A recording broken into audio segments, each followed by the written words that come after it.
Untuk hasil kerjasama dagang yang sudah ditekan di 2021 ini, evaluasinya seperti apa, Pak? Apakah sudah memberikan banyak keuntungan untuk Indonesia? Nah, kita melihat misalnya sekarang dengan perjanjian-perjanjian perdagangan, terutama seperti negara-negara ASEAN, ya, dan ini kan banyak sekali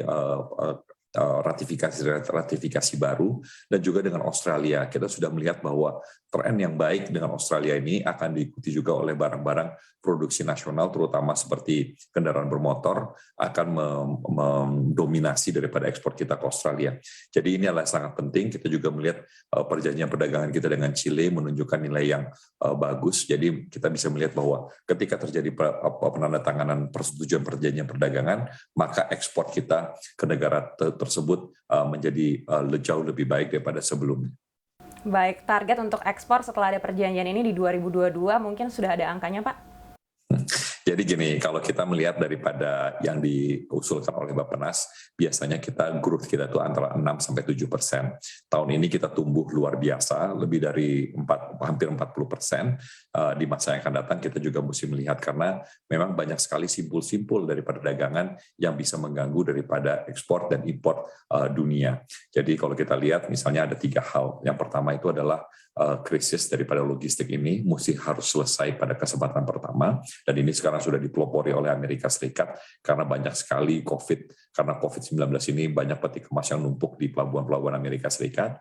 Yang kedua, kita juga mesti berhati-hati dengan tapering daripada keadaan ekonomi makro. Jadi karena ini dianggapnya inflasi terlalu kencang bisa men-taper dan menaikkannya suku bunga akan mengganggu perdagangan. Dan yang ketiga yang saya khawatirkan ini adalah masalah daripada krisis energi. Karena kalau harga krisis energi ini mahal, akan bisa menjadi triggering events daripada koreksi perdagangan internasional. Nah, kita harus memastikan bahwa 3 hal tersebut membantu tidak terjadi, dan pada saat yang bersamaan kita juga mesti memacu daripada ekspor itu dan impor itu menjadi salah satu bagian yang penting di dalam masalah recovery tersebut. Jadi komitmen Indonesia sudah jelas, kita akan mendahulukan perdagangan ekspor impor bukan hanya di Indonesia tetapi di dunia berjalan dengan baik sebagai bagian daripada recovery tersebut.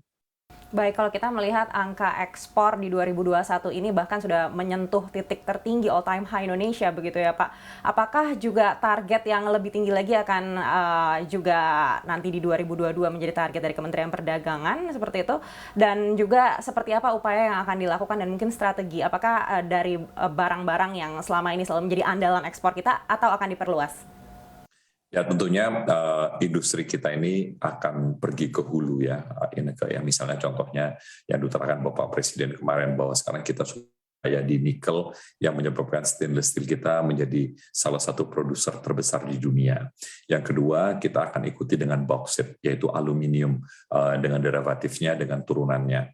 Yang ketiga, kita juga akan melihat pertumbuhan daripada sektor koper atau tembaga. Ini menjadi sangat penting, dan ini akan kita membuat industri-industri yang berkelanjutan dan hijau. Ini merupakan juga tren dunia yang kita akan bereskan pada kesempatan pertama, dan ini kalau kita lihat daripada bagaimana neracanya tahun depan, yang terpenting sebenarnya bukan jumlahnya Inega buat Kementerian Perdagangan dan juga buat Indonesia secara negara, tetapi bagaimana trade balance-nya di ujung itu kita menjadi sehat.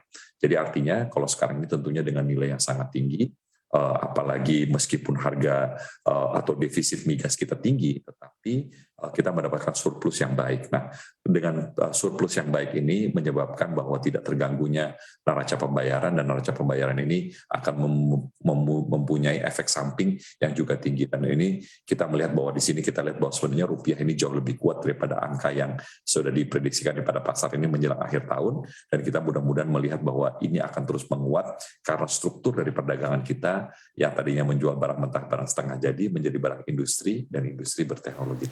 Untuk informasi lebih lengkap dan berita terkait, klik link yang ada dalam deskripsi. Dan jangan lupa untuk install aplikasi CNBC Indonesia di App Store dan juga Play Store. Jangan lupa subscribe ya.